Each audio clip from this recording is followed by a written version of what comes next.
Hey guys, welcome to Devbhoomi career point. आशा करता हूँ आप सभी लोग स्वस्थ होंगे, काफ़ी अच्छी आपकी स्टडी चल रही होगी। तो देखिए, परीक्षावाणी महाकुंभ में एक बार आपका फिर से स्वागत है। देखिए, परीक्षावाणी महाकुंभ का आज भाग 12 है और इसमें हम डिस्कस करने वाले हैं उत्तराखंड वन आंदोलन और वन्य जीवों के संबंध में जो टॉपिक है, यानी कि परीक्षावाणी पुस्तक का अध्याय 6। आज हम यहाँ पे इसकी पूरी विस्तार में चर्चा करेंगे। जितने भी महत्वपूर्ण की पॉइंट बनते हैं एग्जाम्स के लिए, उनको यहाँ पे डिस्कस करेंगे। तो देखिए, परीक्षावाणी महाकुंभ जो सीरीज चल रही है, ये आपके रिविजन के लिए है। जितना आपने अभी तक स्टडी की है उत्तराखंड जीके की, परीक्षा से पहले आपका अच्छा खासा रिवीजन इस सीरीज के अंतर्गत हो रहा है। ठीक है, तो बिल्कुल भी आपने मिस नहीं करना है।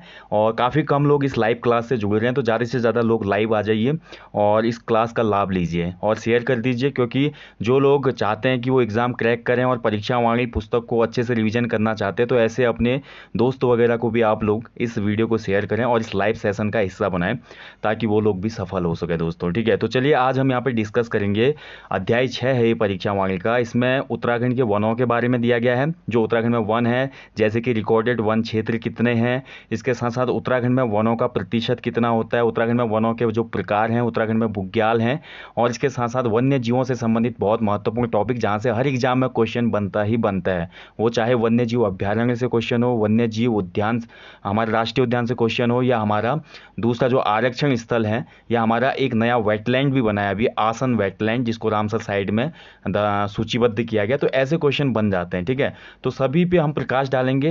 ये टॉपिक काफ़ी लंबा जाएगा, तो इसको कोशिश करेंगे कि 2 भागों में अच्छे से हम समझ के चलें। तो आज हम देखेंगे उत्तराखंड में जो वन है उनके बारे में चर्चा करेंगे। तो सबसे पहले देखिए दोस्तों, राष्ट्रीय वन नीति की यहाँ पे बात की गई है परीक्षावाणी में।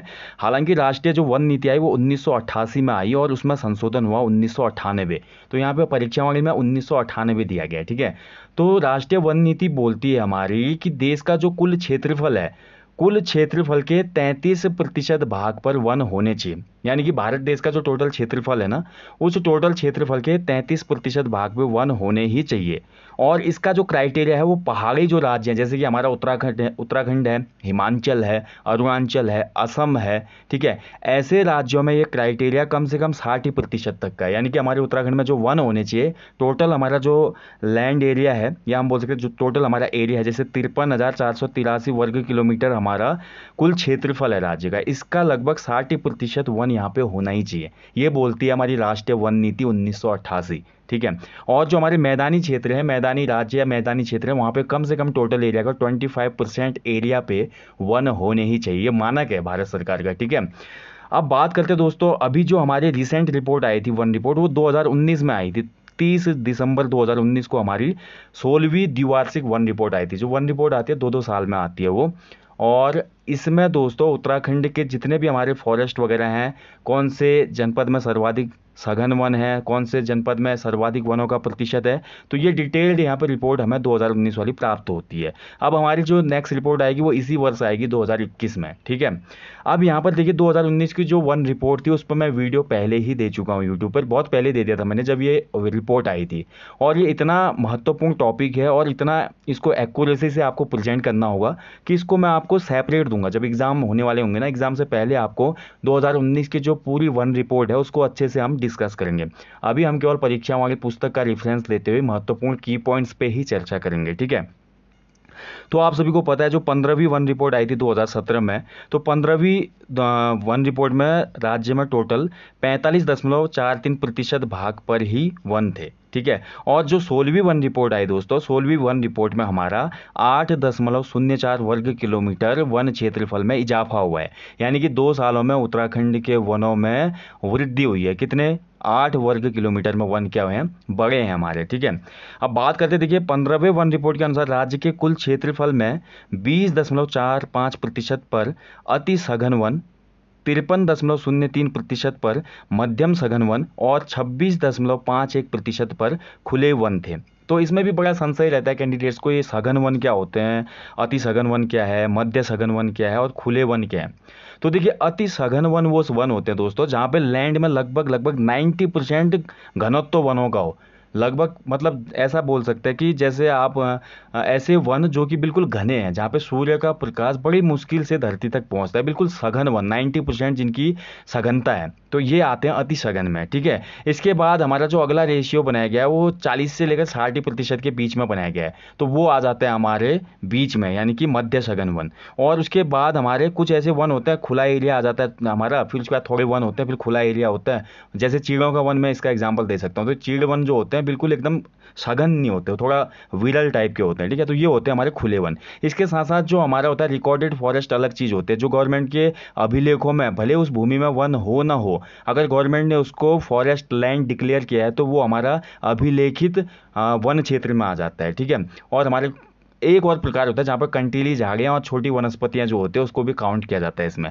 तो ये सब मैं आपको बताऊंगा दोस्तों, जो हमारा एग्जाम होगा, जब एग्जाम डेट आएगी, एग्जाम कैलेंडर आएगा, तो कैलेंडर से पहले मैं आपको ये टॉपिक जरूर दूंगा, ये बहुत महत्वपूर्ण टॉपिक है आपका। ठीक है, तो इसको हम डिटेल में डिस्कस करेंगे। तो अभी हम ज़्यादा इस पर बात न करते हुए सीधे जाएंगे।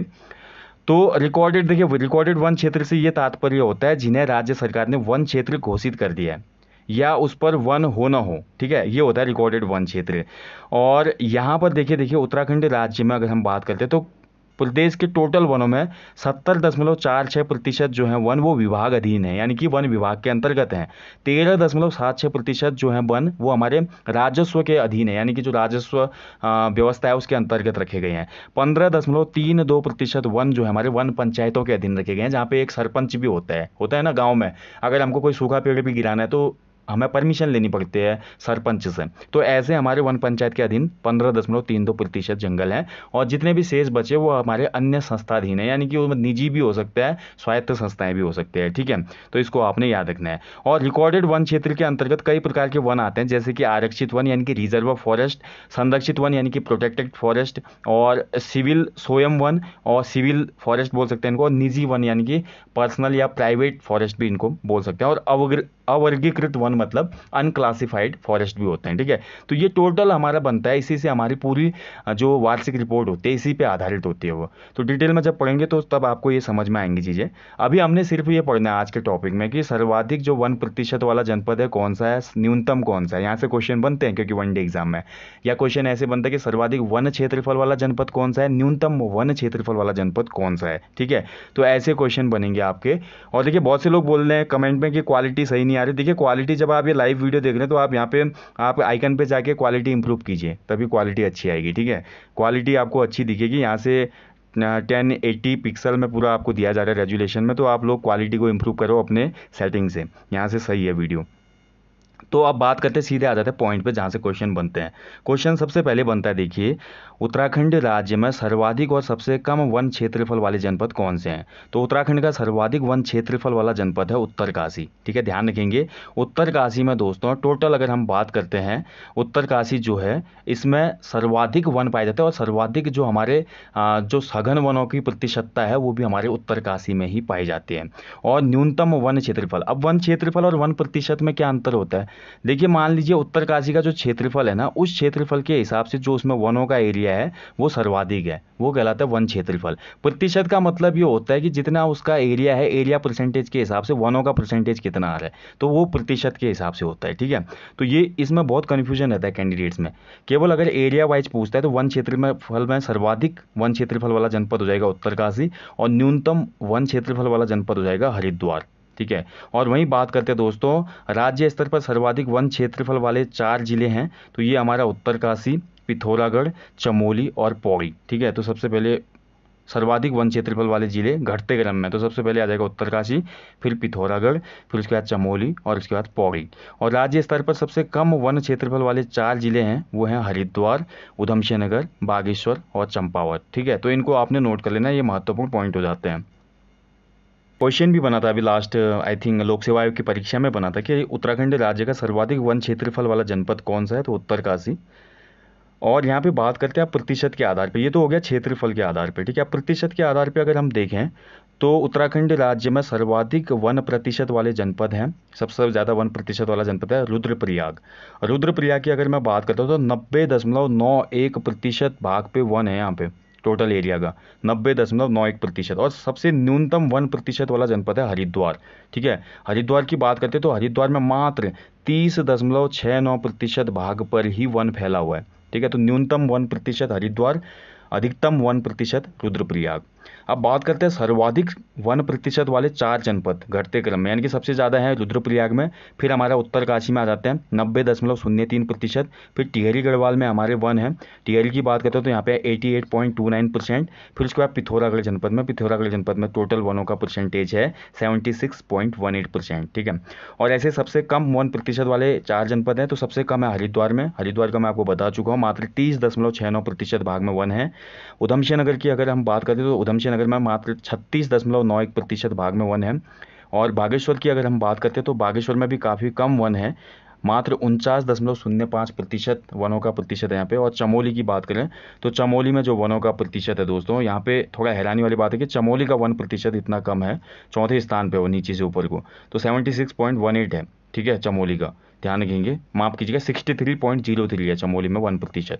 तो ये हैं उत्तराखंड राज्य के 4 न्यूनतम प्रतिशत वाले जनपद, यानी कि सबसे पहले हरिद्वार आ जाएगा नीचे से, फिर उधमसिंह नगर, फिर बागेश्वर, फिर चमोली। ठीक है, और टॉप 4 कौन कौन से हैं? रुद्रप्रयाग, उत्तरकाशी, टिहरी और पिथौरागढ़। ठीक है, अब बात करते हैं राज्य में। देखिए, कुल वन क्षेत्रफल का 63% भाग गढ़वाल में है, यानी कि टोटल 100 में से 63% जो वन है ना हमारे, वो गढ़वाल मंडल में है। बाकी हमारे 37% जो वन है वो कुमाऊं के मतलब मंडल में विस्तृत हैं। जितने भी जनपद आते हैं, कुमाऊं मंडल के अंतर्गत 6 जनपद आते हैं, गढ़वाल मंडल के अंतर्गत 7 जनपद आते हैं। तो 7 जनपदों का 1% है गढ़वाल के 63, और कुमाऊं के 6 जनपदों का टोटल 1% है 37। ठीक है, इसको ध्यान रखना है आपने।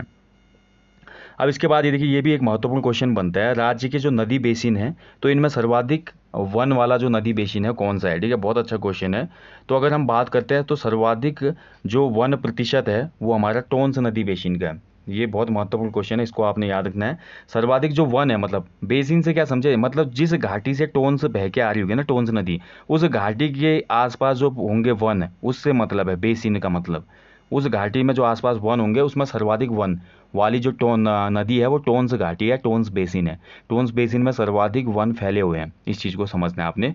और टोंस में 76.6% क्या है, वन है फैले हुए। और वहीं बात करते हैं दोस्तों, इसके बाद दूसरा प्लेस आता है कोसी। तो कोसी की जो बेसिन है या कोसी घाटी है, यहाँ पे दूसरे नंबर पे है, सर्वाधिक प्रतिशत में वन यहाँ पे फैले हुए हैं। फिर हमारा यमुना, फिर काली, फिर उसके बाद रामगंगा। ठीक है, तो ये आपको याद रखना है। इसमें सबसे ज़्यादा महत्वपूर्ण पहला ही है, पहला सबसे ज़्यादा क्वेश्चन ये बन जाता है कि सर्वाधिक 1% वाला नदी बेसिन कौन सा है राज्य का, तो फिर हमारा टोंस नदी बेसिन हो जाएगा वो। ठीक है, चलिए ये तो हो गया। अब मैंने बोल दिया, डिटेल जब रिपोर्ट आएगी इसकी तब आपको समझ में आएगा इसमें। ठीक है, तो सबसे महत्वपूर्ण वीडियो वही रहेगी आपके एग्जाम से पहले। अभी हम आज वनों के प्रकार को जानेंगे, मेन जो टॉपिक रहेगा वनों के प्रकार को जानने में वो। ठीक है, तो देखिए, उत्तराखंड राज्य में ऊंचाई बढ़ने के साथ साथ वनों का कुल क्षेत्र और उनका प्रतिशत पहले बढ़ता है और फिर एक निश्चित ऊंचाई के बाद पुनः घटने लगता है। देखिए, उत्तराखंड की भौगोलिक संरचना मैंने आपको समझाई थी एक बार। ठीक है, तो सबसे पहले हमारा क्या आता है, गंगा का मैदान आता है, फिर हमारा तराई क्षेत्र आता है, फिर हमारा भावर क्षेत्र आता है, फिर शिवालिक आ जाता है, फिर लघु या मध्य हिमालय आ जाता है, फिर बृहत हिमालय आ जाता है, फिर हमारा ट्रांस हिमालय आ जाता है ना। इसी हिसाब से हम आगे बढ़े थे। अब यहाँ पर होता क्या है, देखिए दोस्तों, जैसे हम तराई से ऊपर को आते हैं भाबर क्षेत्रों में, तो भाबर क्षेत्रों में भी वनों का क्या है, जो प्रतिशत है वो बढ़ता है और वनों का क्षेत्रफल बढ़ता है, जो भाबर के जंगल होते हैं, और यहाँ पे बहुत से सदाबहार पेड़ देखने को मिलते हैं। इसके बाद दोस्तों, जैसे हम शिवालिक रेंज में आते हैं तो शिवालिक रेंज में कुछ वनों का प्रतिशत कम हो जाता है। फिर जैसे हम मध्य लघु हिमालय की तरफ बढ़ते हैं तो यहाँ पर फिर वनों का प्रतिशत बढ़ जाता है। वृहत हिमालय में जाते जाते दोस्तों ये बैलेंसिंग रहता है, यानी कि कम ज़्यादा होते रहता है। लेकिन जैसे हम उच्च हिमालय क्षेत्रों में जाने लगते हैं तो फिर एल्पाइन घास के मैदान आ जाते हैं, फिर वहाँ पे वनों का अभाव पाया जाता है, और मुश्किल से भी वन होंगे तो बिल्कुल निचली घाटियों में होंगे, और वो टुंड्रा समतुल्य वन होता है जिसमें शंकुधारी हमको पेड़ दिख जाएंगे, और टुंड्रा समतुल्य वन तो उससे ऊपर चले जाएंगे हमारे, जब केवल हमको घास के मैदान दिखेंगे। और ट्रांस हिमालय क्षेत्र में तो जाते जाते आपको कोई भी पेड़ देखने को नहीं मिलेगा, फिर वहाँ पे केवल हमको लाइकेन वगैरह, फर्न वगैरह ऐसी चीज़ें देखने को मिलेंगी। ठीक है, तो ये हमारा इसलिए यहाँ पे ये स्टेटमेंट है दोस्तों कि राज्य में ऊंचाई बढ़ने के साथ साथ वनों का कुल क्षेत्र और उनका प्रतिशत पहले बढ़ता है, फिर एक निश्चित ऊंचाई के बाद पुनः घटने लगता है। ठीक है, तो 300 मीटर से नीचे ऊंचाई वाले भागों में वनों का प्रतिशत अगर बात करें राज्य में कितना है, तो 12.8% है। 300 से 600 मीटर के मध्य वाले जो भाग हैं यहाँ पर 12.3% भाग में वन है। 600 से 1200 मीटर वाले ऊंचाई वाले क्षेत्रों में 16.3% वन पाए जाते हैं, जबकि 1200 से 1800 मीटर की ऊंचाई वाले क्षेत्रों में वन प्रतिशत 22.3 है। 1800 से 3000 मीटर की ऊंचाई वाले क्षेत्रों में सर्वाधिक वन मिलते हैं। देखिए बहुत ही महत्वपूर्ण है, जो हमारा मैंने बोल दिया ना मध्य हिमालय वाला रेंज आता है, लघु हिमालय मध्य हिमालय का रेंज जो है वहाँ पे हमको सर्वाधिक वन देखने को मिलेंगे 28.8%। और 3000 से ऊपर जब हम जाते हैं तो फिर हमको ऐसे कोई वन देखने को नहीं मिलेंगे।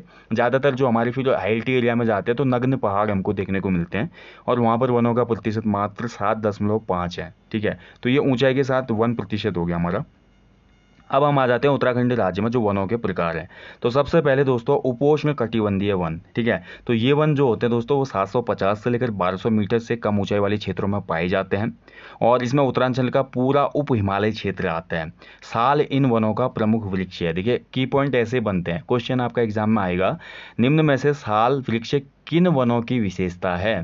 साल किस प्रकार के वन की विशेषता है, क्वेश्चन ऐसे बन जाएगा, या बोला जाएगा क्वेश्चन में कि इनमें से किस प्रकार के वन में साल वृक्ष बहुतायत में पाया जाता है। तो ये हमारा उपोष्ण कटिबंधीय वन प्रमुख वृक्ष यहाँ का साल हो गया।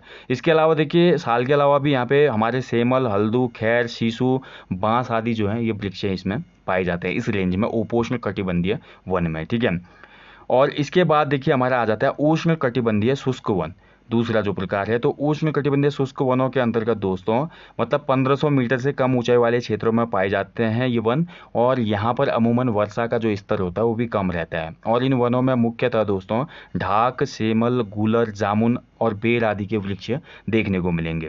इसके बाद देखिए उष्ण कटिबंधीय आर्द्र पतझड़ वन। ठीक है, आर्द्र मतलब ह्यूमिडिटी और पतझड़ का मतलब ऐसे वन जो पत्ते गिराते हैं अपने, ऐसे पेड़। तो उष्ण कटिबंधीय आर्द्र पतझड़ वनों में दोस्तों इन वनों को मानसूनी वन भी कहा जाता है। देखिए सबसे पहला तो पॉइंट यहीं पे बन जाएगा, उत्तराखंड के किन वनों को मानसूनी वन भी कहा जाता है। तो ये हमारा आंसर हो जाएगा उष्ण कटिबंधीय आर्द्र पतझड़ वन। ठीक है, तो किसी एक मौसम में अपने पत्तियां गिराते हैं ये, तभी पतझड़ वन इनको कहा जाता है। उत्तरांचल में जो उत्तराखंड की बात करें तो 1500 मीटर की ऊंचाई तक ऐसे वन शिवालिक श्रेणियों और दून घाटियों में पाए जाते हैं। तो इन वनों की जो ज़्यादातर जो एरिया है जहाँ पे देखने को मिलेंगे वो हमारा शिवालिक रेंज एंड दून घाटी। ठीक है, यहाँ पे देखने को मिलेंगे। अब इन वनों के जो महत्वपूर्ण वृक्ष हैं वो कौन कौन से हैं, तो इसमें सागौन हो गया, सहतूत हो गया, पलास का पेड़ हो गया, अंजन हो गया, बहेड़ा, बांस और साल भी मिलता है यहाँ पे देखने को, लेकिन बहुतायत में नहीं मिलता है। साल की बात करते तो अभी हमने ऊपर पढ़ लिया, साल जो हमें देखने को मिलता है बहुतायत में उपोष्ण कटिबंधीय वनों में मिलता है। ठीक है, इसके बाद जैसे 900 मीटर से 1800 मीटर की ऊंचाई पर अगर हम जाते हैं दोस्तों तो यहाँ पर हमको देखने को मिलेंगे कोणधारी वन। कोणधारी वन में ये होगा कि दोस्तों पेड़ों का जो आकार होगा थोड़ा कोण नुमा होगा, शंकुनुमा, तीखे टाइप के पेड़ होंगे। क्यों? क्योंकि इन क्षेत्रों में कहीं कहीं उच्च स्थानों पर बर्फ गिरती है, और जहाँ पे भी बर्फ गिरेगी वहाँ पे आपको कोणधारी या शंकुधारी वन देखने को मिलेंगे। अदरवाइज क्या होगा, अगर ये ऐसा इनका आकार नहीं होगा तो प्राकृतिक लिहाज से जब बर्फ गिरेगी तो बर्फ का भार बढ़ जाएगा इनकी टहनियों पर और पेड़ टूट सकता है ना। तो इसलिए ऐसा वृक्ष होता है कि बर्फ इनसे फिसल कर नीचे गिर जाए। तो ऐसे कोणधारी वन बर्फीले क्षेत्रों की विशेषता है। कभी क्वेश्चन ऐसे भी बन जाएगा कि इनमें से किस स्थान पर कोणधारी वन देखने को नहीं मिलते, उसमें उत्तराखंड के कुछ महत्वपूर्ण हिल स्टेशनों का नाम ऐड हो जाएगा, जैसे नैनीताल, मसूरी, मुनस्यारी, खिरसू। तो आपको ऑप्शन में एक अलग ऑप्शन आ जाएगा कि जहाँ पे कोणधारी वन नहीं है। तो आपको पता होना चाहिए जो हाइल्टी एरिया होता है जहाँ पे हिमपात होता है वहाँ पे देखने को अमूमन मिलेगा कि कोणधारी या शंकुधारी वृक्ष होंगे। ठीक है, तो ऐसे भी थोड़ा कनेक्ट करना है अपने एग्जाम में, केवल किताब रटने से ही सिलेक्शन नहीं होता है, थोड़ा आपको अपने आइडियाज़ भी वहाँ पे इंप्लीमेंट करने पड़ते हैं। तो कोणधारी वन 900 से 1800 मीटर की ऊंचाई पे पाए जाते हैं, और कोणधारी वन का सबसे प्रमुख वृक्ष है, सबसे महत्वपूर्ण है चीड़। ठीक है, पाइन ट्री, यानी कि चीड़ जो है वो कोणधारी वनों का प्रमुख वृक्ष है। क्वेश्चन देखिए अभी हमने पढ़ा, सबसे पहले हमने क्या पढ़ा, देखिए उपोष्ण, तो उसमें सबसे पहले हमने देखा कौन सा है, साल है। ऐसे ही कोणधारी वनों का सबसे महत्वपूर्ण वृक्ष कौन सा है, चीड़ है। चीड़ बहुतायत में मिलता है इस वाले पार्ट में। ठीक है, आप ध्यान रखेंगे इन वनों में शुष्कता रहती है, हालांकि शुष्कता रहेगी। चीड़ वृक्ष जहाँ भी होगा, चीड़ वृक्ष जल संचय में भी बाधक है। चीड़ का वृक्ष जहाँ भी होगा दोस्तों वहाँ पे हमको वाटर के जो हमारे भूमिगत स्रोत होते हैं बहुत कम देखने को मिलेंगे, क्योंकि चीड़ पानी का अत्यधिक दोहन करता है, बहुत पानी सोखता है वो जमीन का। ठीक है, और ये हमारे कोणधारी वन में आता है। इसके बाद हमारा आगे का जो प्रकार है वनों का वो है पर्वतीय शीतोष्ण वन। शीतोष्ण का मतलब होता है ऐसा प्लेस जो गर्म भी रहता है ठंडा भी रहता है, शीत धन उष्ण। ठीक है, तो ऐसे वन जहाँ पे गर्मी भी ठंडा भी रहता है देखने को। तो ये वन अमूमन 2800 से 2700 मीटर की ऊंचाई पर पाए जाते हैं। इन शीतोष्ण वनों के निचले भाग में, देखिए शीतोष्ण वन ये पहाड़ है, निचले भागों में तो शीतोष्ण वनों के क्या होगा, यहाँ पे चीड़ उगे होंगे, चीड़ के पेड़। लेकिन जो इनके हाइल्टी एरिया होंगे शीतोष्ण वनों के, या जैसे कि हम बात करें 1800 से 2700 मीटर है, 1800 मीटर पे हो सकता है आपको चीड़ वृक्ष देखने को मिले, 1900 मीटर पे भी। लेकिन अगर हम 2500 मीटर से ऊपर को जाते हैं इन प्रकार के वनों में, शीतोष्ण वनों में, तो फिर हमको वहाँ पे स्प्रूस, सिल्वर, फर, देवदार, साइप्रस आदि पेड़ देखने को मिलेंगे। ठीक है, जिसमें देवदार बहुत ज़्यादा प्रमुख है। अब यहाँ पे कभी क्वेश्चन आपका बनेगा, देवदार जो वृक्ष है वो किस प्रकार के वनों की विशेषता है, यानी कि किन वनों में देवदार वृक्ष पाया जाता है। ठीक है, तो यहाँ पे आपका आंसर हो जाएगा पर्वतीय शीतोष्ण वन।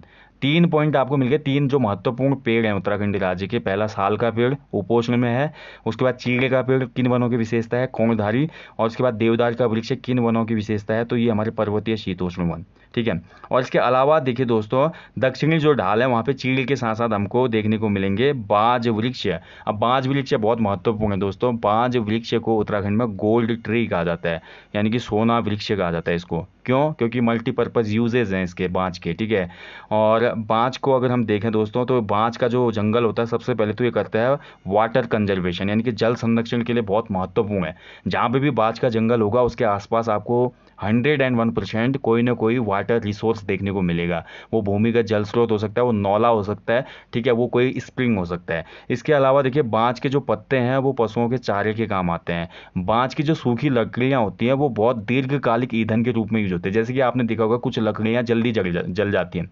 चीड़ की लकड़ी को अगर हम जलाएंगे ईंधन के रूप में तो बहुत जल्दी उसकी दहन क्षमता कम होती है और जल्दी जल जाती है वो। ठीक है, लेकिन हम बाँझ की बात करें तो बाँझ की लकड़ी की एफिशिएंसी ज़्यादा होती है, यानी कि ईंधन की जो एफिशिएंसी है वो ज़्यादा है। तो इसलिए बाँझ की लकड़ियाँ बहुत महत्वपूर्ण है पर्वतीय क्षेत्रों में। और इसके अलावा दोस्तों, बाँझ की जो पत्तियाँ जब गिरती है ना, तो पत्तियाँ गिरने से बाँझ का जो डंप बनता है उसमें अंदरूनी पत्तियाँ सड़ के बढ़िया कंपोस्ट खाद भी बनाती है। यानी कि बाँझ का जो वृक्ष है वो मल्टीपर्पज़ है, और बाँझ वृक्ष भूस्खलन भी रोकता है। तो बहुत से यूजेज हैं, इसीलिए बाँझ वृक्ष को उत्तराखंड में सोना कहा जाता है। इसको शिव की जटा भी कहा जाता है। ठीक है, इस चीज़ का ध्यान रखेंगे। तो बाँझ वृक्ष भी हमको देखने को मिलता है पर्वतीय शीतोष्ण वन। अगर बिल्कुल रैंडम क्वेश्चन बना दे, देखिए आयोग, आप उत्तराखंड में विजिट कर रहे हैं, उत्तराखंड के किन वनों में आपको बाँझ वृक्ष देखने को मिलेगा, ऐसे क्वेश्चन बन जाएगा। तो आपका आंसर होना चाहिए पर्वतीय शीतोष्ण वन। ठीक है, इसके बाद जो अगला प्रकार है वो है उप एल्पाइन तथा एल्पाइन वन। तो अब एल्पाइन का नाम आ गया तो एल्पाइन समझ गए होंगे आप। तो हम पहुंच गए अब घाटियों में, घाटियों से ऊपर पहुंच गए हाइल्टी एरिया में, जहाँ पे अब हमको पशुचारक दिखने वाले हैं। ठीक है, यानी कि घास, जो चरने वाली घास है, मखमली घास के मैदान है, वहाँ पे हम पहुँच गए हैं। तो 2700 मीटर से अधिक ऊंचाई पर ये हमारे उप एल्पाइन और एल्पाइन वन पाए जाते हैं। इसमें जो कुछ प्रमुख वृक्ष हैं यहाँ पे भी, जैसे कि सिल्वर फर यहाँ पे देखने को मिलेगा आपको, ब्लू पाइन होगा यहाँ पे, स्प्रूस और देवदार भी कहीं कहीं देखने को मिलता है। बर्च इसमें सबसे महत्वपूर्ण है, जो एग्जाम में बन सकता है क्वेश्चन। बर्च यानी कि भोजपत्र। हमने लास्ट टॉपिक में भी आई थिंक इसके बारे में डिस्कस किया था, भोजपत्र। ठीक है, अभी आई थिंक करंट अफेयर वाला एक टॉपिक दिया था मैंने आपको, उत्तराखंड का जो हर्बल पार्क खुला है चमोली में, माणा गांव में, सबसे ऊंचा भारत का। तो उसमें भोजपत्र के बारे में बताया था। प्राचीन समय में जो हमारे ऋषि मुनि होते थे वो इसी पत्र में संदेश वगैरह लिखते थे या अपनी रचनाएं लिखते थे, और इसके साथ साथ राजा महाराजा भी इसका यूज करते थे। तो बर्च मतलब भोजपत्र। अब यहाँ से भी क्वेश्चन बनेगा कि जो बर्च ट्री है या हमारा भोजपत्र है ये किन वनों में पाया जाता है उत्तराखंड के, तो ये हमारे एल्पाइन वनों की विशेषता है। ठीक है, इसके अलावा देखिए एल्पाइन वनों में हमको दिखेगा उत्तराखंड का राजकीय वृक्ष।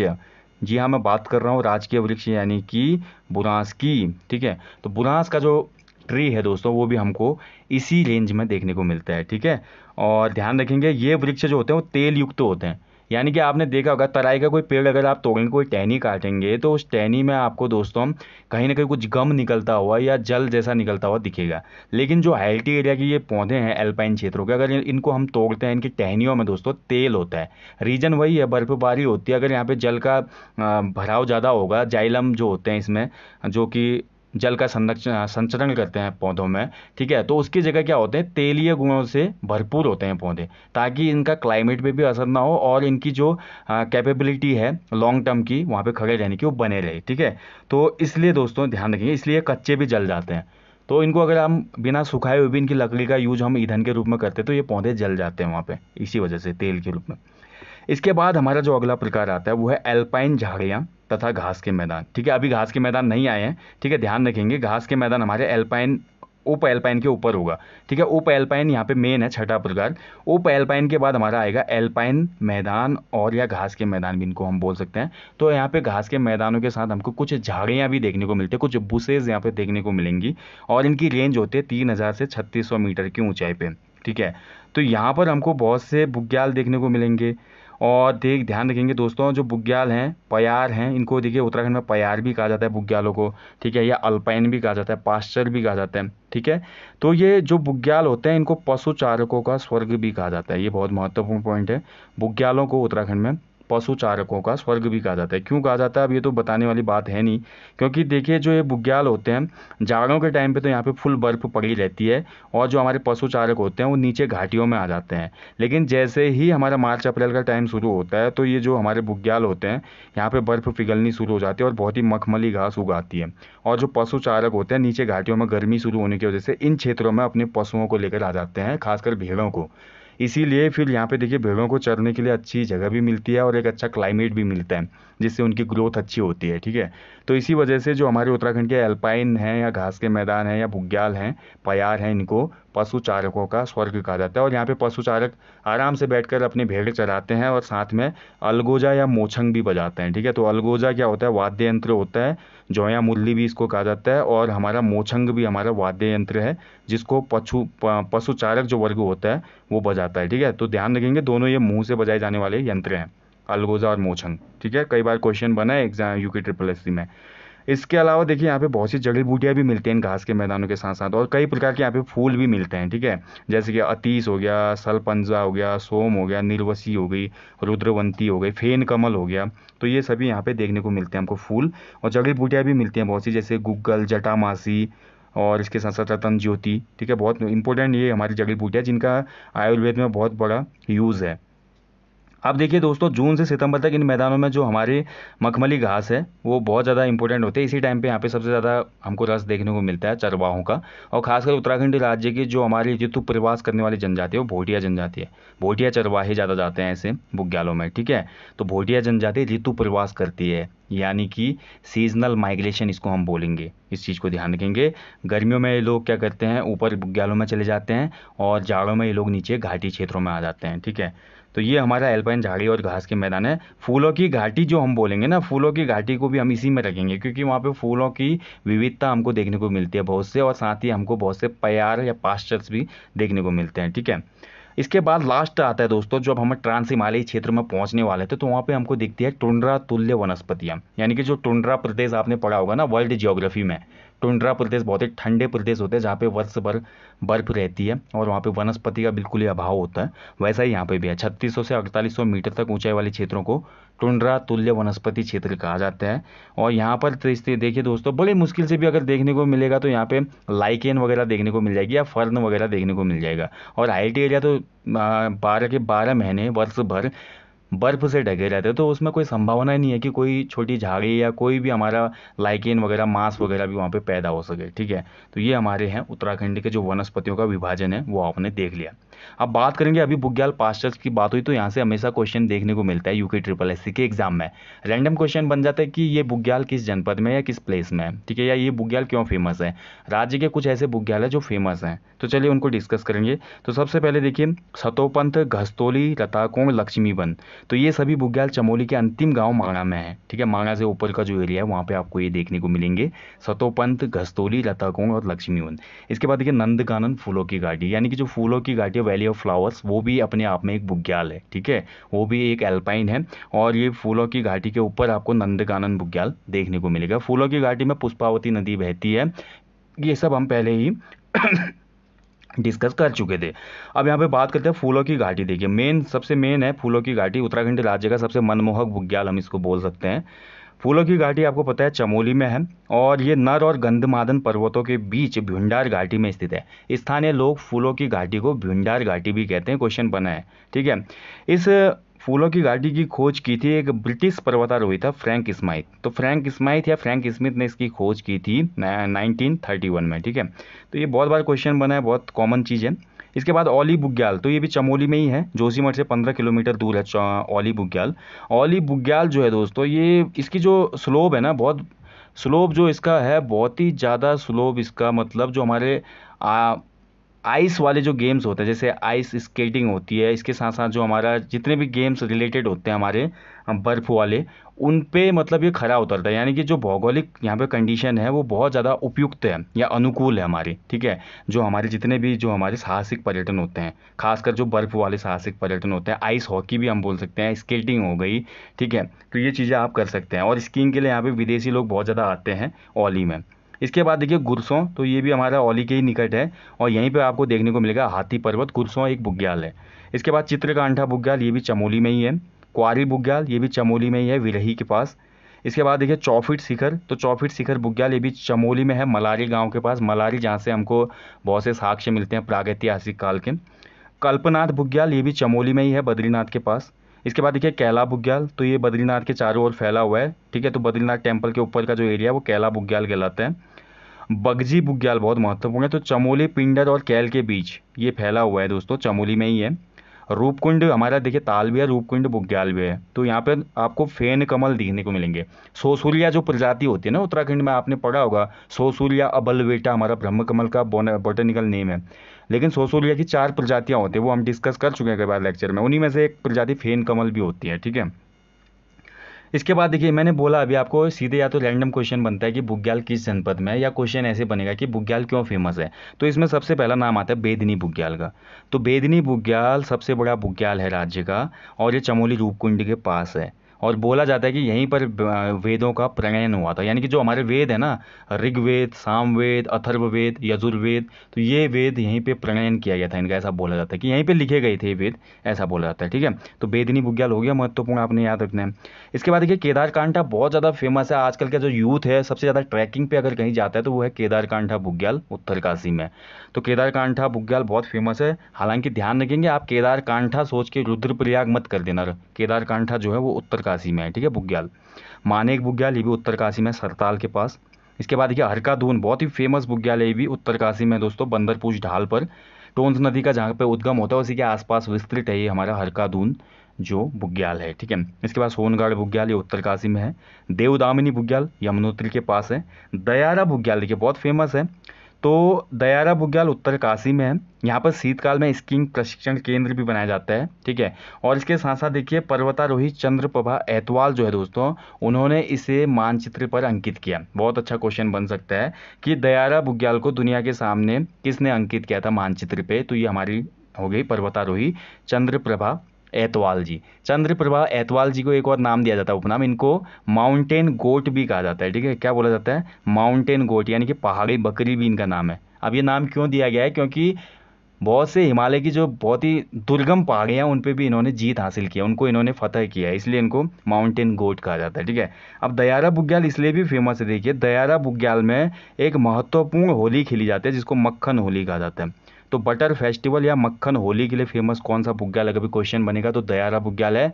देखिए जो चरवाहे होते हैं ना, चरवाहे जब अपने पशुओं को चराकर वापस आते हैं तो स्थानीय लोग मक्खन के द्वारा उनका स्वागत करते हैं, उनके चेहरे पे मक्खन लगाते हैं, सिर पे लगाते हैं, एक दूसरे को मक्खन खिलाते भी हैं। तो इसी को कहा जाता है बटर फेस्टिवल, और इसी के लिए बहुत ज़्यादा फेमस है दयारा बुग्याल, ठीक है, ध्यान रखेंगे।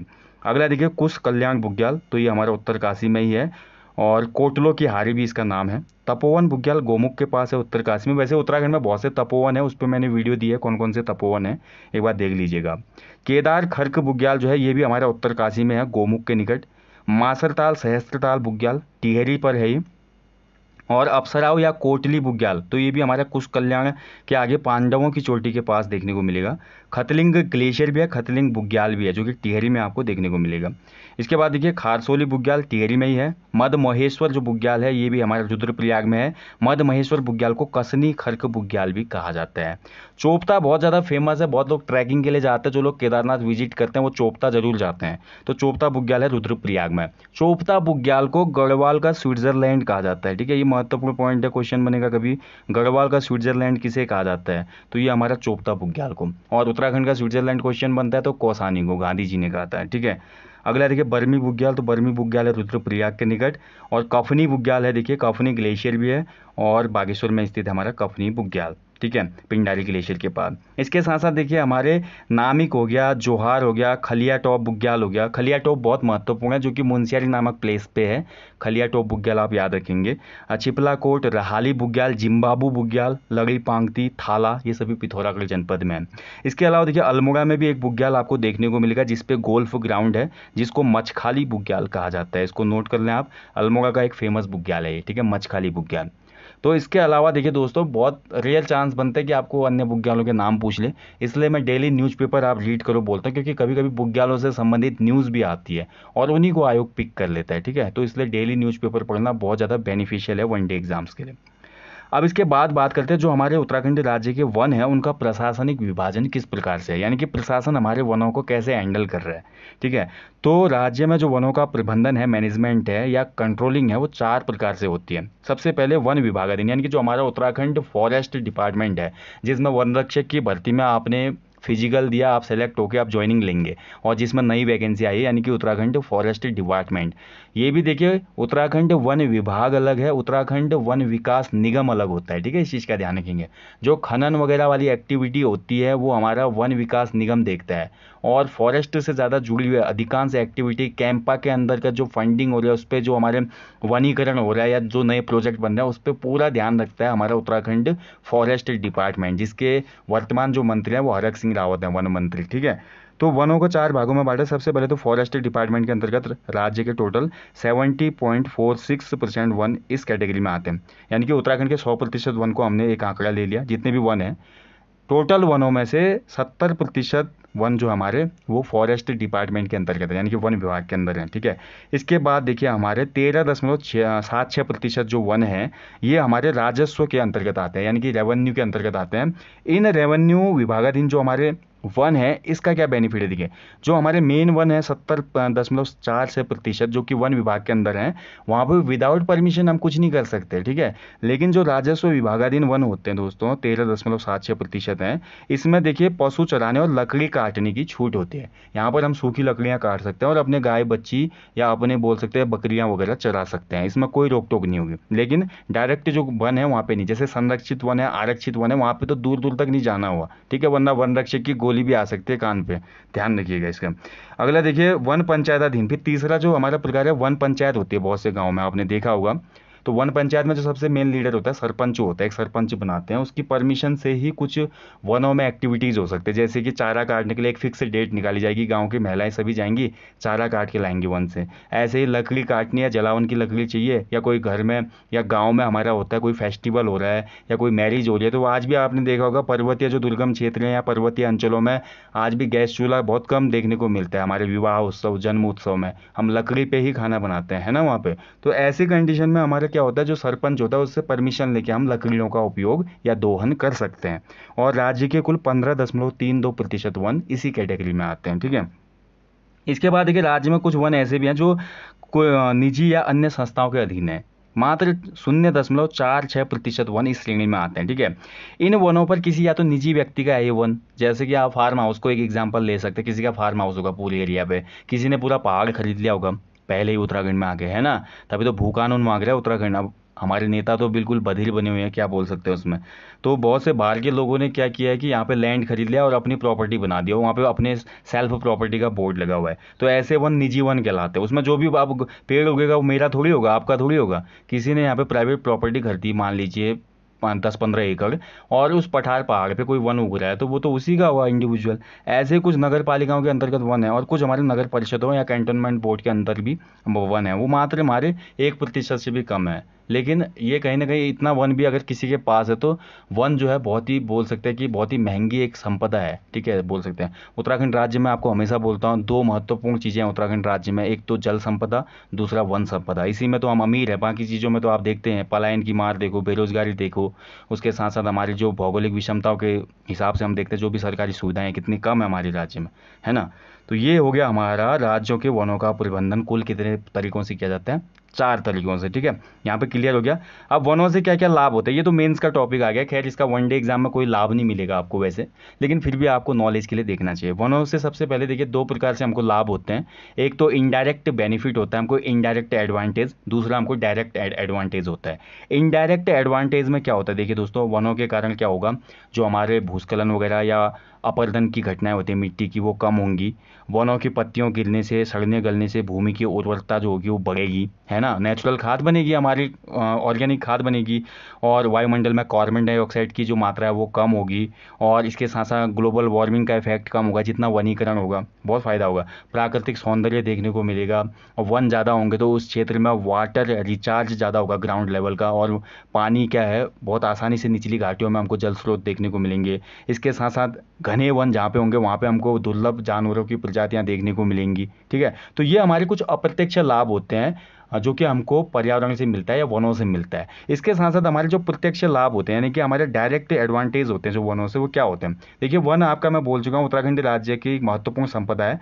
तो उत्तराखंड में वन राज्य के आय का एक प्रमुख स्रोत होता है। इसमें देखिए राज्य सरकार क्या करती है, वनों से लकड़ियाँ हमारी विक्रय करती हैं। जैसे कि कई पेड़ हमारे डैमेज हो जाते हैं ना, उनको काट के विक्रय तो किया जाता है, उनका फॉरेस्ट विभाग अपने पास थोड़े रखे रहते हैं। इसके साथ साथ कई औषधियाँ ऐसी हैं दुर्लभ जिन पे वन विभाग का अधिकार है। तो राज्य सरकार उन हर्बल औषधियों को भी क्या करती है, एक्सपोर्ट करती है यहाँ से।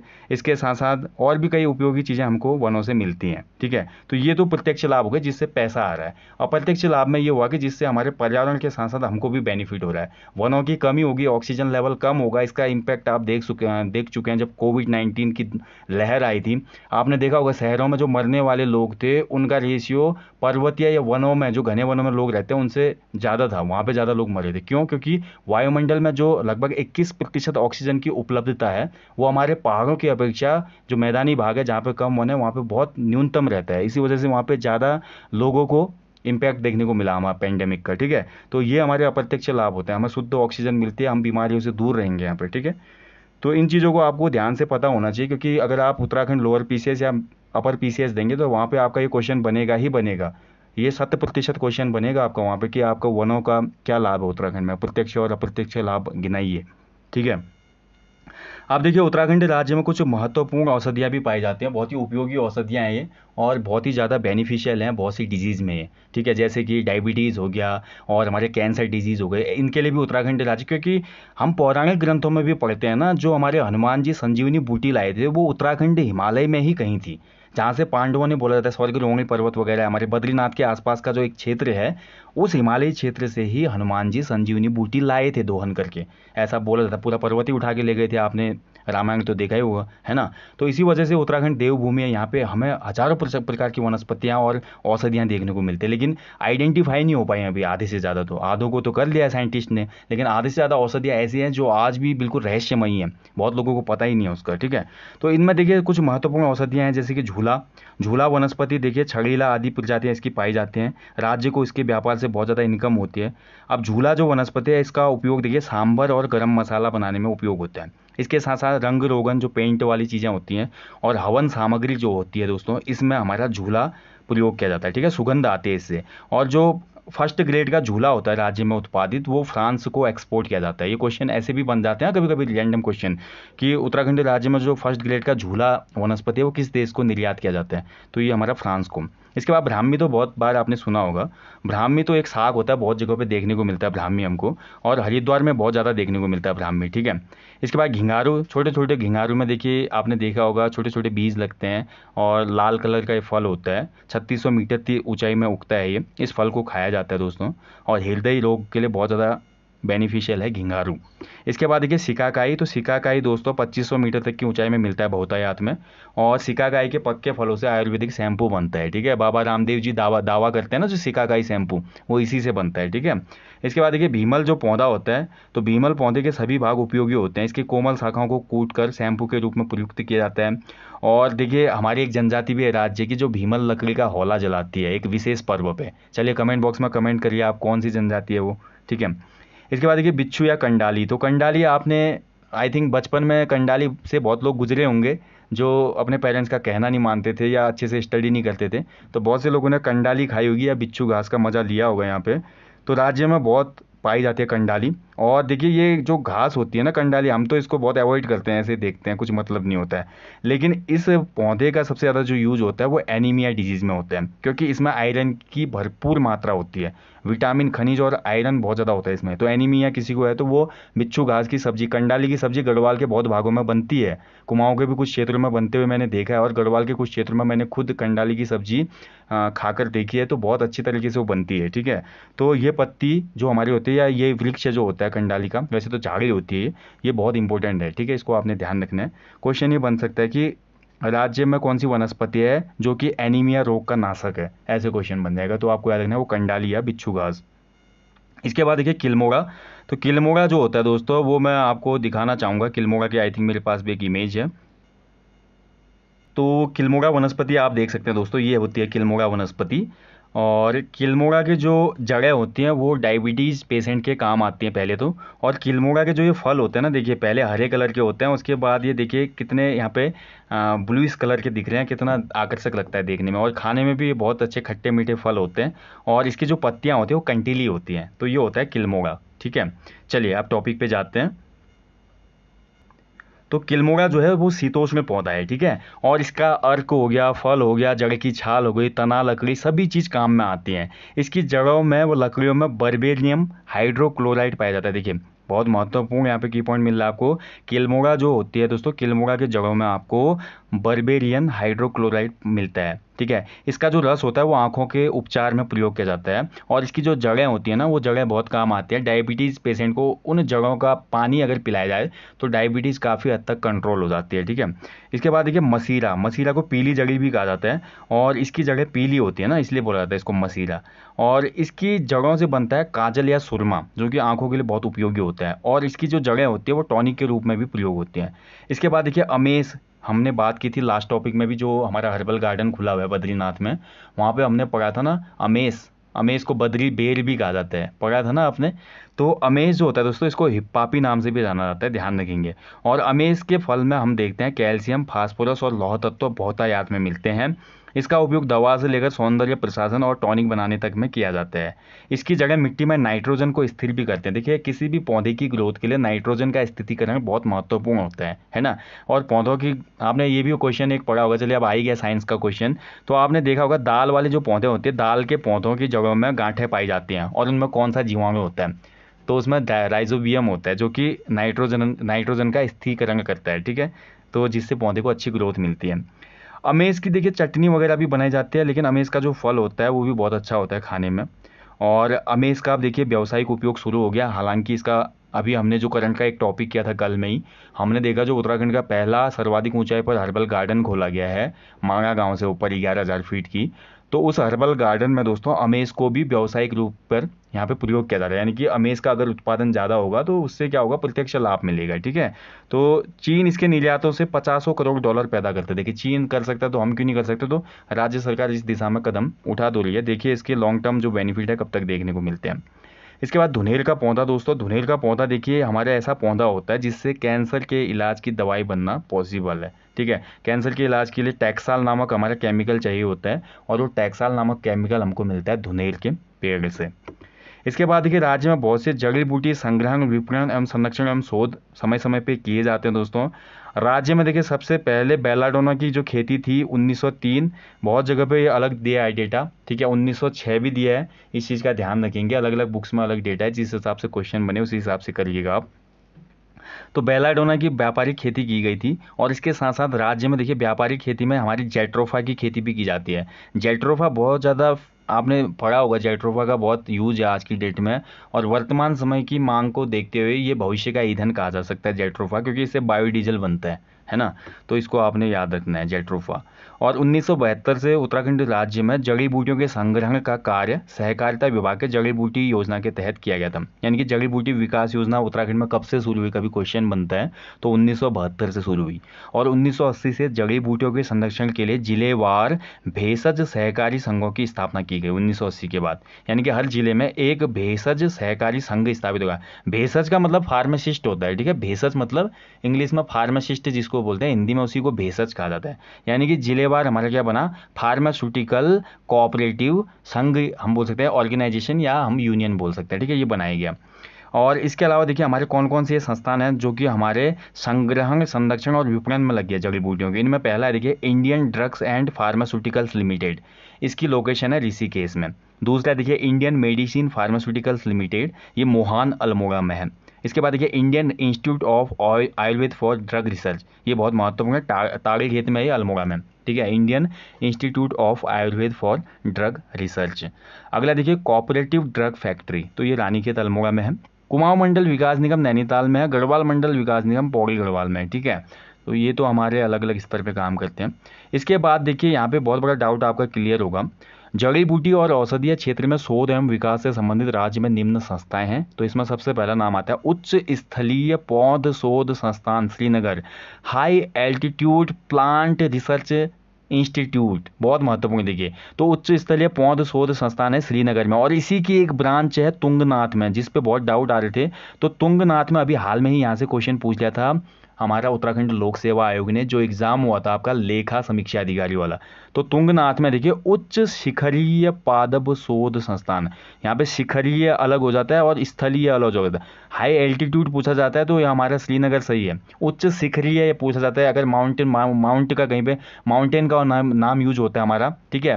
High mountain plant research institute ऐसे पूछा जाता है क्वेश्चन। तो उच्च शिखरीय हमारा तुंगनाथ में है, उच्च स्थलीय श्रीनगर में, ध्यान रखेंगे इसको। इसके बाद देखिए जड़ी बूटी शोध एवं विकास संस्थान, तो ये गोपेश्वर चमोली में है। औषधीय एवं सुगंधिम पौध संस्थान सीमैप, ये हमारा पंतनगर में है, उधमसिंह नगर। इसके बाद देखिए रसायन विभाग एवं वानस्पतिक विभाग कुमाऊं विश्वविद्यालय का नैनीताल में स्थित है। रसायन विभाग एवं वनस्पति विभाग गढ़वाल विश्वविद्यालय का श्रीनगर में स्थित है। वन अनुसंधान संस्थान, तो ये देहरादून में स्थित है। गोविंद बल्लभ पंत हिमालय पर्यावरण एवं विकास संस्थान, तो ये कटारमल कोसी में स्थित है, अल्मोड़ा में, ठीक है। तो ये भी बहुत इंपॉर्टेंट है दोस्तों, सेंट्रल लेवल की फंडिंग होती है हमारी गोविंद बल्लभ पंत हिमालय पर्यावरण एवं विकास संस्थान को, ध्यान रखेंगे। बाकी दोस्तों यहाँ पर देखिए एक महत्वपूर्ण पॉइंट ही है दोस्तों, राज्य में औषधीय पदार्थों का संग्रहण वन प्रबंधन अधिनियम 1982 के तहत किया जाता है। इस अधिनियम के तहत राज्य की 114 जड़ी बूटियां प्रतिबंधित है। ऐसे भी क्वेश्चन आ जाते हैं कभी कभी, उत्तराखंड राज्य में कितनी जड़ी बूटियां प्रतिबंधित हैं, यानी कि बैंड है। तो 114 हैं जिनको बिना परमिशन के हम दोहन नहीं कर सकते इनका, ठीक है। इसके अलावा भारतीय आयात प्राधिकरण ने 44 पौधों के आयात पर प्रतिबंध लगाया, जैसे कि कुटकी, जटामासी, अतीस, वन ककड़ी आदि, ठीक है। तो ये कुछ महत्वपूर्ण पॉइंट होते हैं दोस्तों। इसके अलावा देखिए एक क्वेश्चन सीधे यहाँ से बना था हमारा, देखिए पादप सुगंध केंद्र कहाँ पे स्थित है उत्तराखंड राज्य में? पादप सुगंध केंद्र, ठीक है, पादप सुगंध केंद्र ये हमारा सेलाकुई में है, ठीक है। लास्ट टाइम क्वेश्चन बना था किसी exam, I think Forrest guard में या हाई कोर्ट क्लर्क में क्वेश्चन आ गया था। तो हमारा पादप सुगंध केंद्र है सेलाकुई देहरादून में, ठीक है। तो ये आपने देख लिया दोस्तों। इसके अलावा देखिए जड़ी बूटियों की बात करते हैं दोस्तों, तो हमारा राज्य के 473 पौधालयों में जड़ी बूटियों का उत्पादन किया गया। मुनि की रेती में हमारा हर्बल गार्डन बना है। इसके अलावा हमारा भारत देश का सबसे ऊंचाई पर स्थित हर्बल गार्डन बनाया गया है अभी माणा गाँव चमोली में, ठीक है, ये हमने पढ़ लिया। इसके अलावा हमारा गोपेश्वर में एक ऑर्किड गार्डन बनाया गया है, ठीक है, ऑर्चिड गार्डन। और इसके अलावा हमारा एक क्रिप्टोगैमिक गार्डन भी बनाया गया है, क्रिप्टोगैमिक जो कि हमारा चक्राता देववन एरिया में बनाया गया है। भारत में पहला जो वन हीलिंग सेंटर है वो भी रानीखेत कालिका में बनाया गया है। उत्तराखंड राज्य में जो पहला लाइकेन गार्डन बना वो मुंजियारी में बना है। लाइकेन रिसर्च सेंटर जो बना है हमारा वो नैनीताल में बना है। तो ये बहुत महत्वपूर्ण पॉइंट है जहाँ से क्वेश्चन बनने की पूरी संभावना रहती है, ठीक है। अब बात करते हैं वन नीतियाँ, तो इसमें हमारा सेंट्रल लेवल का भी आ जाएगा। देखिए उत्तराखंड की बात करते हैं दोस्तों, तो सबसे पहले हमको भारत की तरफ जाना होगा। भारत में दोस्तों सबसे पहला जो वन अधिनियम पास हुआ था वो 1865 में हुआ था, ठीक है। 1865 में भारत में सबसे पहला वन अधिनियम पास हुआ। उसके बाद देखिए 1884 में वनों के वैज्ञानिक प्रबंधन के लिए कार्य योजना वन विभाग लागू किया गया था। ये बहुत महत्वपूर्ण पॉइंट है। अब देश की जैसे आज़ादी हो जाती है, इसमें बहुत लंबी हिस्ट्री है, इतना हमने डिस्कस करना है नहीं दोस्तों। हाँ सिंपली आपको इतना याद रखना चाहिए कि कुमाऊं में देखिए ब्रिटिश शासन में कुमाऊं वन विभाग की स्थापना कब हुई? तो 1868 में हुई। गढ़वाल में वन विभाग की स्थापना कब हुई? तो गढ़वाल में वन विभाग की स्थापना 1869 में हुई। और वहीं हम बात करते हैं टिहरी रियासत में वन विभाग की स्थापना कब हुई? तो 1885 में हुई, जब कांग्रेस बनी थी भारत की। तो ये 3 वर्ष आप याद रखें कि कब हमारे वन विभाग स्थापित हुए थे उत्तराखंड की धरती में, ठीक है। अब इसके बाद जैसे हमारा देश आज़ाद हुआ तो 1950 से देश भर में वन महोत्सव के आयोजन शुरू किए गए और 1952 में हमारे देश की पहली राष्ट्रीय वन नीति आई स्वतंत्रता प्राप्ति के बाद। उससे पहले भी बहुत आई ब्रिटिश काल में, लेकिन स्वतंत्रता प्राप्ति के बाद जो पहली वन नीति आई वो 1952 में आई, और यहाँ से क्वेश्चन जीएस में भी बनता है। और उसके बाद 1988 की वन नीति आई। 1988 की वन नीति को ही 1998 में संशोधित किया गया और इसको बोला गया संशोधित राष्ट्रीय वन नीति। ठीक है, तो और ध्यान रखेंगे इस नीति के आधार पर उत्तराखंड सरकार ने वही नीति बनाई है जो उत्तर प्रदेश में भी लागू है। ठीक है, और इसके अलावा देखिए दोस्तों, जो हमारे वन प्रबंधन से क्वेश्चन आते हैं, वन आंदोलन से क्वेश्चन बनते हैं, वो ब्रिटिश काल में बहुत से वन आंदोलन उत्तराखंड की धरती में हुए थे। थोड़ा बहुत अभी हम डिस्कस कर लेंगे आगे। ठीक है, तो बाकी ये चीज़ें हैं, इसमें से ऐसा कोई महत्वपूर्ण क्वेश्चन बनने की संभावना रहती नहीं। अगला है देखिए, भारत में जो पहले वन महानिरीक्षक थे वो कौन थे? तो 1865 में वन विभाग स्थापित होता है, तो भारत में पहले वन महानिरीक्षक बनते हैं दोस्तों। ठीक है, यानी कि डायरेक्टर जनरल ऑफ फॉरेस्ट बोल सकते हैं, वो हमारे डॉक्टर डिट्रिस ब्रैंडिस थे, ध्यान रखेंगे। और इन्हीं की सलाह पे 1875 में देहरादून में देश का प्रथम वन महाविद्यालय स्थापित किया गया। ये बहुत अच्छा पॉइंट है, किसकी सुझाव पर देश का पहला वन महाविद्यालय देहरादून में स्थापित किया गया था? तो ये हमारे कौन थे? डिट्रिस ब्रैंडिस। और 1854 में इसका नाम रखा गया दोस्तों, 1854 में इसका नाम रखा गया इंपीरियल फॉरेस्ट स्कूल। ठीक है, ध्यान रखेंगे, इंपीरियल फॉरेस्ट स्कूल। माफ़ कीजिए, 1854 नहीं, 1884 हो गए। ठीक है, 1884 में इसका नाम रखा गया इंपीरियल फॉरेस्ट स्कूल। ठीक है, 1884 में। उसके बाद देखिए 1906 में अनुसंधान कार्य को यहाँ पे करने हेतु वनों का जो अनुसंधान वाला कार्य, रिसर्च वाला काम है, उसको बढ़ाने के लिए 1906 में दोस्तों इसका नाम इंपीरियल फॉरेस्ट रिसर्च इंस्टीट्यूट रखा गया। बहुत इंपॉर्टेंट पॉइंट है। ठीक है, और फाइनली 1914 में इसी 1906 वाला जो हमारा अनुसंधान इंस्टीट्यूट था, इसी का 1914 में नाम बना गया दोस्तों, क्या? Indian forest research institute. ठीक है, ये ध्यान रखेंगे, एफआरआई जिसको हम बोलते हैं, देहरादून। तो फॉरेस्ट रिसर्च इंस्टीट्यूट, बहुत बार ये क्वेश्चन बना है, इतनी बार ये क्वेश्चन बना है ग्रुप सी के एग्जाम में कि गिनती नहीं है। ठीक है, तो आपको याद रखना है, इसकी स्थापना हुई थी 1906 में। 2006 में दोस्तों इसने अपनी स्थापना के 100 साल पूरे किए।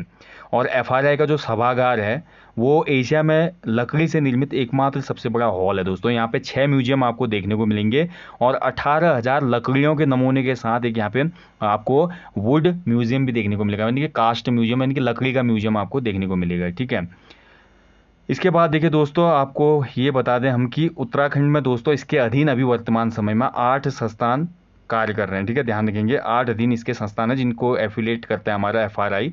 एफआरआई में ही दोस्तों हमारी जो इंडियन फॉरेस्ट रेंजर कॉलेज है उसकी भी स्थापना की गई है। जैसे अभी उत्तराखंड पीसीएस का एफआरओ का फॉर्म आया, उसमें रेंजर की पोस्ट में जो लोग सेलेक्ट होंगे वो एफआरआई में ही ट्रेनिंग करेंगे, फॉरेस्ट रेंजर कॉलेज में। ठीक है, 2006 में दोस्तों इसकी यहाँ पे 100 वर्ष पूरे कर लिए इसने। ठीक है, यह भी ध्यान रखेंगे, 100 वर्ष पूरे किए 2006 में। ये क्वेश्चन आई थिंक बना था, वन अनुसंधान संस्थान ने अपने 100 वर्ष किस वर्ष पूरे किए थे? 1906 में बना था, तो 2006 में इसके कितने हो गए? 100 साल पूरे हो गए। ठीक है, 1929 में देखिए कोलागढ़ में एक और अनुसंधान केंद्र खोला गया दोस्तों, जिसको वन अनुसंधान शाला भी कहते हैं। ठीक है, ये भी आपका महत्वपूर्ण है। अब जल्दी से रिवीजन कर लेते हैं दोस्तों, उत्तराखंड की धरती में जो वन संबंधी आंदोलन हुए वो कौन कौन से थे? तो सबसे पहले इसमें आता है रवाई आंदोलन दोस्तों। रवाई आंदोलन से हमेशा क्वेश्चन बना है, रवाई कांड कब हुआ था? इसको उत्तराखंड का जलियांवाला कांड भी कहा जाता है। रवाई दोस्तों हमारा टिहरी में स्थित था और ये नरेंद्र शाह के टाइम पे हुई थी घटना पूरी। देखिए 30 मई 1930 को ये घटना हुई थी। ठीक है, नरेंद्र शाह भारत में नहीं थे उस समय, टिहरी रियासत में नहीं थे, कहीं बाहर गए थे। और टिहरी का उस समय एक दीवान था चक्रधर जुयाल, और स्थानीय जनता वन कानूनों का विरोध करी थी तिलाड़ी मैदान में। रवाई परगने के अंतर्गत तिलाड़ी का मैदान था यमुना के किनारे, वहाँ पे बहुत से बच्चे भी आए थे, महिलाएं आई थी, पुरुष आए थे। चक्रधर जुयाल वहाँ पे गया और बिना किसी परमिशन के, राजा वगैरह के कोई ऑर्डर थे नहीं, उसने अपनी यहाँ पे निरंकुशता दिखाई और निहत्थी जनता पे गोली चला दी। सेम लाइक कैसे, जैसे जलियांवाला बाग में जनरल डायर ने चलाई थी भारतीयों पर गोली। तो इस गोली चलाने में बहुत से लोग यमुना में कूद गए, बहुत से लोग वहीं पर शहीद हो गए। इसी घटना को इसलिए उत्तराखंड में काला दिन कहा जाता है, और रवाई कांड या उत्तराखंड का जलियांवाला कांड इसी को कहा जाता है। और दीवान चक्रधर जुयाल को उत्तराखंड का जनरल डायर भी कहते हैं। ठीक है, तो ये था हमारा पहला आंदोलन, रवाई वाला आंदोलन, जो बहुत ज़्यादा यहाँ पे काला दिन नाम से फेमस हुआ और बहुत ज़्यादा इम्पैक्ट देखने को मिला इसका फिर नरेंद्र शाह जब वापस आते हैं। ठीक है, इसीलिए तो जो हमारे ना जो श्रीदेव सुमन की शहादत हुई वो भी इसीलिए हुई थी। होता क्या था, जो टिहरी रियासत के राजा थे वो तो विदेश दौरे में चले जाते थे, लेकिन जो अधीनस्थ कर्मचारी होते थे राज्य के, जो पोस्ट में होते थे, सरकारी पोस्ट में, वो फिर मनमानी करते थे, जनता को बहुत सताते थे, क्योंकि राजा है नहीं स्टेट में, राजा अपना बाहर चले गया, तो वो लोग बन जाते थे यहाँ पे फिर शहंशाह और लोगों को करते थे बहुत ज़्यादा प्रताड़ित। ठीक है, इसी का यहाँ पे असर देखने को मिलता है। अगला देखिए चिपको आंदोलन। तो चिपको आंदोलन तो बहुत फेमस हुआ दोस्तों उत्तराखंड की धरती में, आप सभी को पता है, ना केवल उत्तराखंड, भारत और वर्ल्ड वाइड भी ये चिपको मूवमेंट जो है बहुत ज़्यादा फेमस हुआ। और इसमें हमारा जो स्टेटमेंट था, हिमपुत्रियों की ललकार, वन नीति बदले सरकार, वन जागे वनवासी जागे, ऐसे नारों के साथ रेंगी गांव चमोली में ये बहुत ज़्यादा फेमस हुआ था। और ये हमारा दोस्तों 1972 से वनों की अंधाधुंध कटाई शुरू की गई थी, उसको रोकने के लिए 1974 में दोस्तों चमोली के गोपेश्वर नाम के स्थान पे एक 23 वर्षीय विधवा महिला गौरा देवी थी, जिनको चिपको वुमन भी कहा जाता है। इन्होंने ही इस आंदोलन की नींव रखी थी 1974 में, और यहीं से चिपको मूवमेंट का जन्म हुआ। बाद में बहुत जो लीडर हमारे सुंदरलाल बहुगुणा, चंडी प्रसाद भट्ट, इन लोगों ने आगे लीड किया इस आंदोलन को, ठीक है। और इसमें क्या होता था दोस्तों, जो हमारा चिपको आंदोलन था, इसके तहत जो गांव की महिलाएं होती थी, ठेकेदार के लोग आते थे वन काटने के लिए, लेकिन गांव के महिला और बच्चे क्या करते थे, पेड़ों से चिपक जाते थे और बोलते थे अगर वृक्ष काटना है तो पहले हमको काटना पड़ेगा, ठीक है। और इस समय एक बहुत नारा फेमस हुआ था दोस्तों, क्या है इस जंगल के उपकार, मिट्टी पानी और बयार, मिट्टी पानी और बयार जिंदा रहने के आधार, ठीक है। तो ये बहुत फेमस हो गया था उसमें। और इसी आंदोलन का इम्पैक्ट देखने को मिलता है हमको साउथ इंडिया के एक आंदोलन में, जिसको अप्पिको आंदोलन भी कहा जाता है, ठीक है। और ध्यान रखेंगे दोस्तों, बहुत फेमस था चिपको आंदोलन, और गौरा देवी को ही चिपको वुमन कहा जाता है। इसके बाद देखिए चिपको आंदोलन को शिखर में पहुंचाने के लिए पर्यावरणविद सुंदरलाल बहुगुणा और चंडी प्रसाद ने भी महत्वपूर्ण भूमिका निभाई। और यहाँ पर देखिए बहुगुणा जी ने एक स्लोगन दिया, हिमालय बचाओ देश बचाओ, ठीक है।